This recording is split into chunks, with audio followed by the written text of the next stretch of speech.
say that there's a lot of poverty in the land. People are really, really suffering. Unfortunately, the people at the heads of affairs are not doing anything at all to help.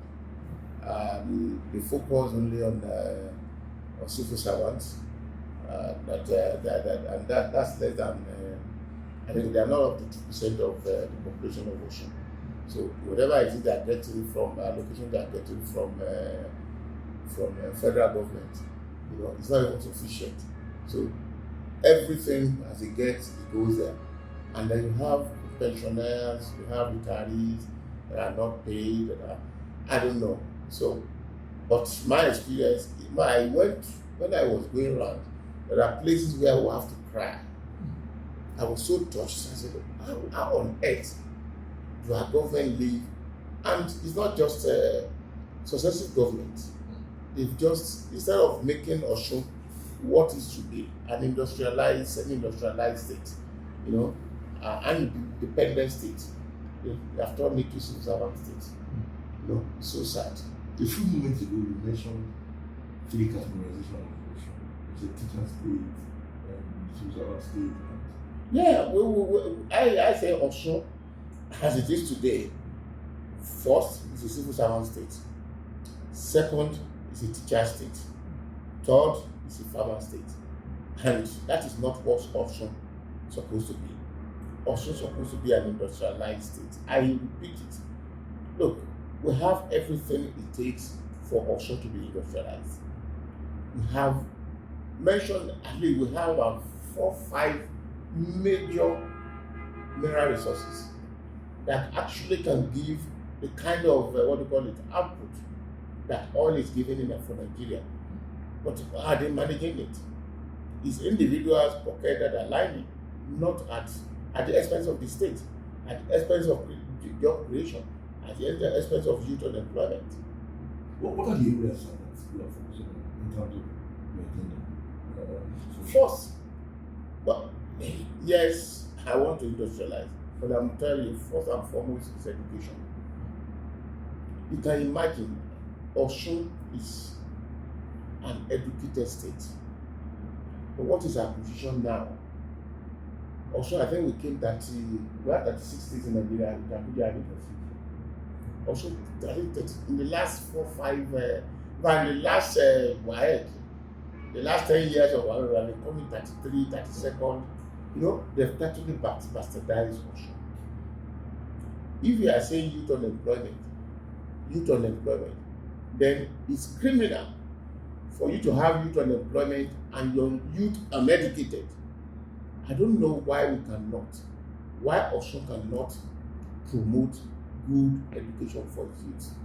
Look, if majority of our youth in Osun, if they are educated up to polytechnic, university, and NC level, you don't have to guarantee job for everybody.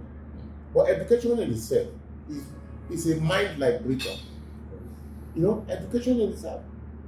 So to the extent that even if they are selling pure water, they will sell it with a difference. But when you have neglected education to the extent that if students don't cheat, if their teachers don't need them to cheat, they cannot even guarantee any success. That is how bad it is. Even as bad as that, what result is it giving us? This is 33, 34 in WAEC. Because that is the only yardstick you can use. It's only when you finish your secondary school you can talk of higher institution. And Osun is an educated state.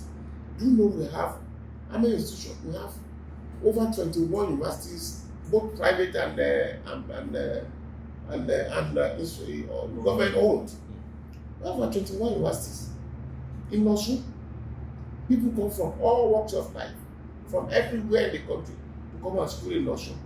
So education will be my first priority. Then secondly, if you educate people, you give them ample opportunity to be educated. When they finish their education, what they go into? Agriculture. Osun is a green state. There's so many acreages of farmland that you can cultivate. And there's nothing, I keep saying, there's nothing like changing the winning formula. Leafage.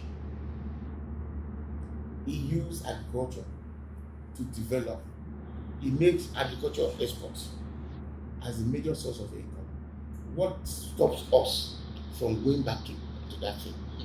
Look, we can have, there are cash crops and there are arable crops.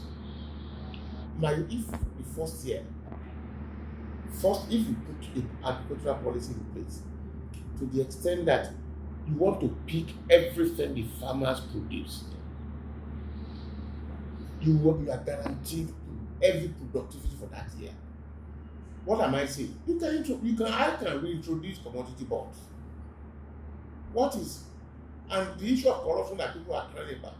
Look, if there are no standards, you put people there and you create standard, and let's see who's going to violate it. But if you say agriculture and you say maize, you say cassava, for this season, government will take all the maize that is produced in Osun. Government will take all this cassava that will produce in Osun. Even if you don't have immediate need, but first take it off the farmers. And because if people go to, when you say you use abandoning farms, why would they not abandon? Look, I cultivated about 150 hectares, 200 hectares of cassava. By the time it was matured, cassava had gone to 3,000 naira per hectare. Harvested. You see 3,000 I used to the extent of, look, we have to just waste. We want to do starch industry. There's no light. So we can create an agro-aligned, industrial parks that will have all embracing. You have light guaranteed, you have the milling equipment they will need to convert, you have it there, and they will convert all these things at peanuts to the farmers and subsidize straight to the farmers. So the second will be agriculture. The third area, I mentioned mining. Chinese are mining, they are catching gold away from Osun on daily basis. Why you say there are complicities of activities? Why would there be no complicity? Is there any policy of mining in Osun? Who is operating the policy? Do they understand it? So mining is another area that can create noble employment opportunity. And IGR, if you are saying you don't want to depend on federal government, it's allocation budget, you need to drive on IGR. So if you organize agriculture, you organize mining, then you can drive IGR. At least a graduate, if he employs 5 people, he has a business registered, he employs 5 people, even if he pays 5,000 naira as as a tax, it goes a long way. Osun generates about 600 million naira in taxes each year. Forget propaganda. They will tell you I've gone to 1.9, I've gone to. It's all propaganda. But we have key areas where that can be developed for this IGR to go up. But when you are not in charge, you have access to all these facts and you know they are true. But how do you operate it? The Chinese would rather prefer to settle. Let me tell you one funny thing. You know the current security that the Chinese are using in Russia? Nigerian police. That is how unfortunate this country has turned to. What is Nigerian police doing? Protecting Chinese that are doing illegal mining. This Nigerian police, all they need to do is to take care of whoever. What? You should have a private security outfit. That's another source of employment for our people.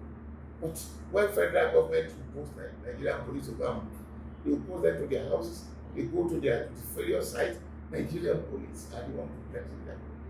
So, all this social media, I think part of the business where you're very passionate about what also. oh yes, by the grace of God, I'm an entrepreneur. And that entrepreneurship entrepreneurship spirit is what I want to take into Osun. I want to do things differently. I'm not looking for money. There are people who really want to serve, who is not for money. There are people who are qualified, who have the knowledge, who have the wherewithal to serve, not for money. My role, if I'm in charge of Osun, is to put round beds in round holes. Look for Osun ingredients. And you know Osun ingredients are far, well trained. They are located everywhere. Call them in to come and develop Osun. Where do you see any private government partnership in Osun? No. Rather than people, there are people who can bring their resources into Osun. Okay? And they would create employment, they would create IGR, we would take taxes from them, but they are not. Because there is no government policy, particular government policy that they can work with.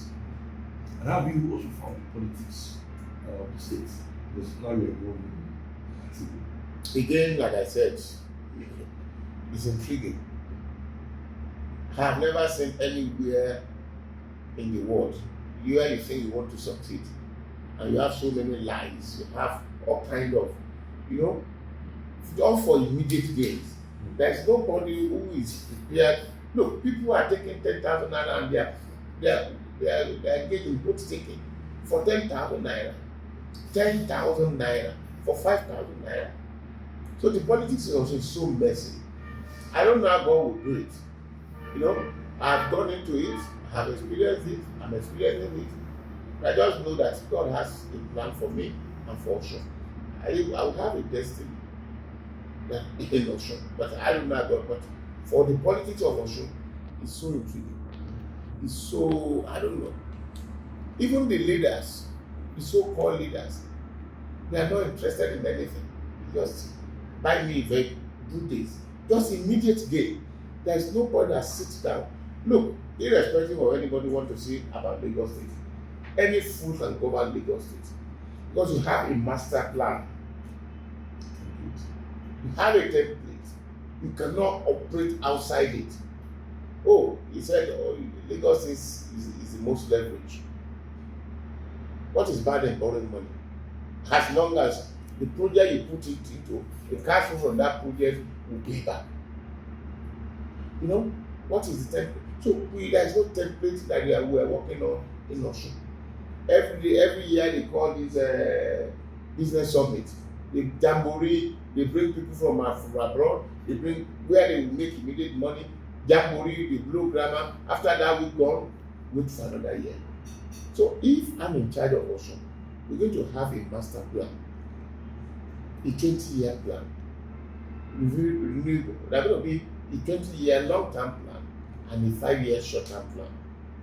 Within that long-term plan, which everybody will see, which everybody will relate to, which everybody will understand, which everybody can now make us accountable to. That is it. Let me think about the last time you contested. What are the lessons, what are the takeaways from that experience? Well, the takeaways are not, there are things that have actually fortified me today. I was cheated out of the primaries. That's number one. Number two, it made me spend a fortune. I don't know why you want to serve your people. Why do you need to spend billions, 3 billion, 4 billion, for what? They made it so expensive. Anybody who wants to govern the state shouldn't go through that kind of a situation. And after everything was done, there are some power somewhere that they said, no, you can't be Ogunbiyi.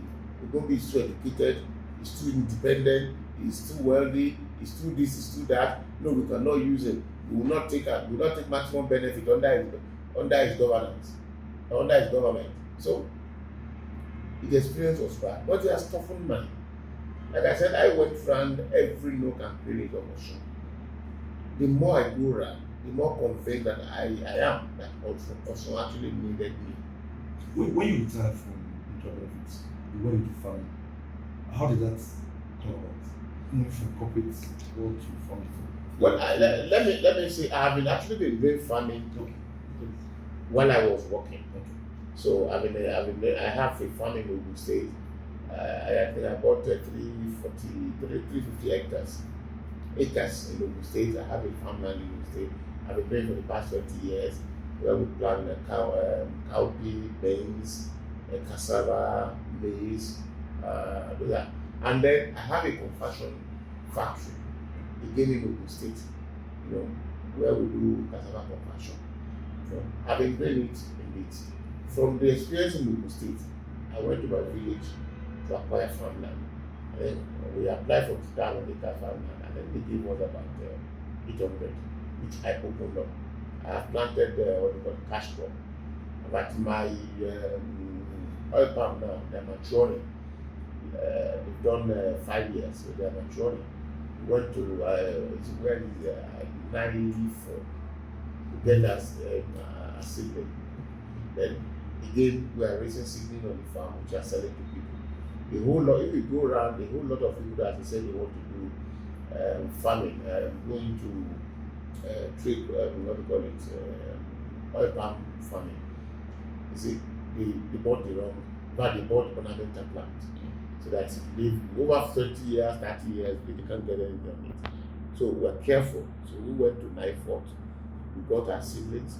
From there, we got our seed, and anybody that buys from my farm is certainly sure that you will get the first production in 4 years. The fourth production, they call it first fruiting.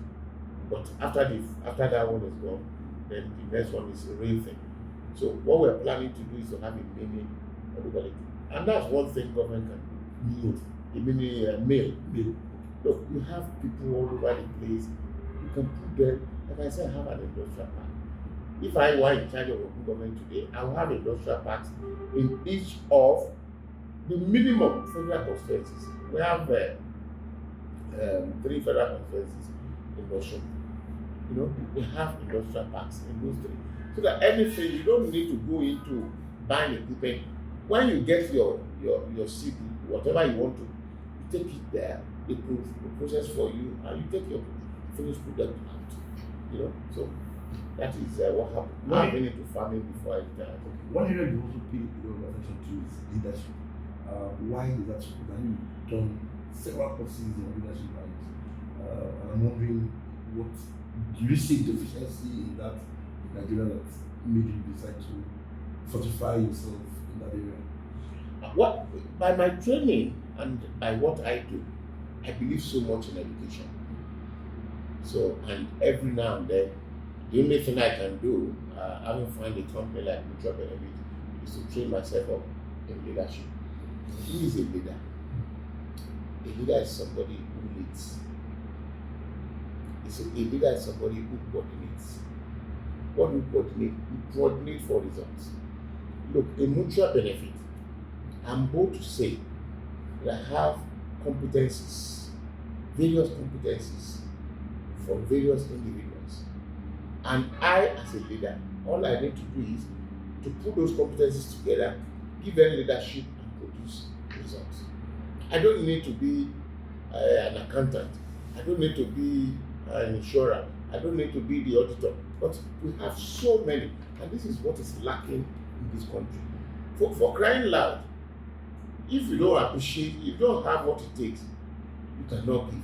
What you don't have, you cannot give. So when you see somebody I keep saying it, that is my experience. If you see somebody who is closer dropouts, come and leave it. So what will he coordinate?